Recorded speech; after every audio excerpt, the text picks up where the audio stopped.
The door creaked open in the dimly lit Veterans Hall, and all eyes turned to the frail old man shuffling in, his cane tapping like a forgotten echo of battles long past. Skeptical officers, young and decorated, sneered at his worn uniform, demanding proof of his service with voices sharp as bayonets. But when he lifted his chin and uttered, "Phoenix One," the room froze, unraveling a tale of heroism that would humble them all to their knees. The air in the hall hung heavy with the scent of polished brass and stale coffee, a gathering meant to honor the living legends among us. But tonight it felt more like an interrogation. Jack Harlan, 87 years old, had wandered in uninvited, his eyes clouded with the ghosts of Vietnam, his hands trembling from wounds that never fully healed. The young officers, fresh from deployments in distant sands, spotted him immediately. A relic, they thought, spinning yarns to steal a bit of glory. One of them, Captain Reyes, stepped forward with a smirk, his chest puffed with medals that gleamed under the fluorescent lights. "Old-timer, if you're really one of us, what's your call sign? Prove it or step aside." Jack paused, his breath ragged and the tension coiled tighter, leaving everyone wondering what secret this broken man held that could silence the room. As the challenge echoed, Jack's mind drifted back to the sweltering jungles of 1968, where the humidity clung like a second skin, and the roar of helicopters drowned out the cries of the dying. He was Lieutenant Harlan then, leading a squad through enemy territory, the kind of mission where survival was a gamble and brotherhood was the only currency. His team had been ambushed, pinned down by relentless fire, flames licking at their heels from napalm strikes gone wrong. In the chaos, Jack radioed for extraction, his voice steady amid the panic. "This is Phoenix One, requesting immediate evac. We've got wounded." And the skies falling. That call sign, Phoenix One, wasn't just a code. It was born from the ashes of a previous crash, where he'd risen, unscathed, to save his crew. But as the officers waited now, impatience etching their faces, Jack felt the weight of those memories pressing down, knowing one word could resurrect the past and force these doubters to confront the true cost of war. The captain laughed first, a short bark that rippled through his peers, dismissing Jack as a fraud chasing sympathy. "Come on, Pops, we've heard every tall tale.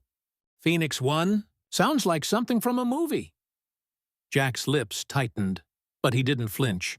Instead, he reached into his pocket with deliberate slowness, pulling out a faded dog tag chain that clinked softly like distant gunfire. The room grew quieter, the mockery fading as he held it up, the engraved letters catching the light. He began to speak, his voice gravelly yet firm, painting the picture of that fateful night when his chopper went down in a blaze, engulfing everything in orange fury. He crawled through the wreckage, dragging his co-pilot to safety, while bullets whizzed overhead, refusing to leave a man behind even as his own flesh burned. The officers leaned in, their smirks dissolving, but the real shock was coming. A revelation that would bind them in shared reverence. With each word, Jack wove the threads of sacrifice, describing how Phoenix One became legend after he coordinated a daring rescue for an entire platoon trapped in a valley of death. He'd flown back into the inferno, low and fast, rotors chopping through smoke thick as fog, evacuating soldier after soldier while taking hits that should have ended him. One young private, barely 18, clung to his hand as they lifted off, whispering thanks through bloodied lips. A moment of raw human connection that haunted Jack's dreams. Back in the hall, tears welled in his eyes as he recounted the loss of his best friend that day, a brother in arms who shoved him clear of an explosion, his final act echoing through decades. The officers shifted uncomfortably now, their postures softening, but Jack wasn't done. He revealed the medal tucked away, the Silver Star for valor, hidden because true heroes don't boast. The air thickened with emotion, pulling everyone deeper into the vortex of his untold pain. Captain Reyes's face paled as recognition dawned, whispers spreading like wildfire among the group. They'd heard the stories in training. The myth of Phoenix One, the pilot who defied death to save dozens. "It can't be," one murmured, but Jack nodded solemnly, his voice breaking on the names of the fallen, each syllable a tribute to lives intertwined with his own. In that instant, the room transformed.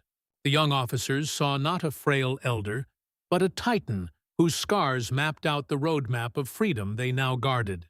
Tension peaked as Reyes stepped back, his hand rising slowly in salute, a gesture mirrored by every soul present, their eyes glistening with unshed tears. Jack returned the honor, his old frame straightening with quiet dignity, forging a bridge across generations in a single, profound moment. Yet, as the applause built, a bittersweet shadow lingered, reminding them all of the wars that never truly end. In the aftermath, conversations flowed like healing waters, the officers gathering around Jack, not as superiors, but as humbled kin, sharing their own burdens under his wise gaze. He spoke of forgiveness, of carrying the weight so others wouldn't have to, his words wrapping around them like a warm blanket against the chill of regret. One by one, they thanked him, hands clasping in grips that conveyed more than language ever could. Deep connections born from shared understanding. As the night wound down, Jack slipped away quietly, but his story echoed on, a beacon for those still fighting invisible battles. And in that salute, they found not just respect, but a renewed fire to honor the phoenixes among us, ensuring no hero fades into silence.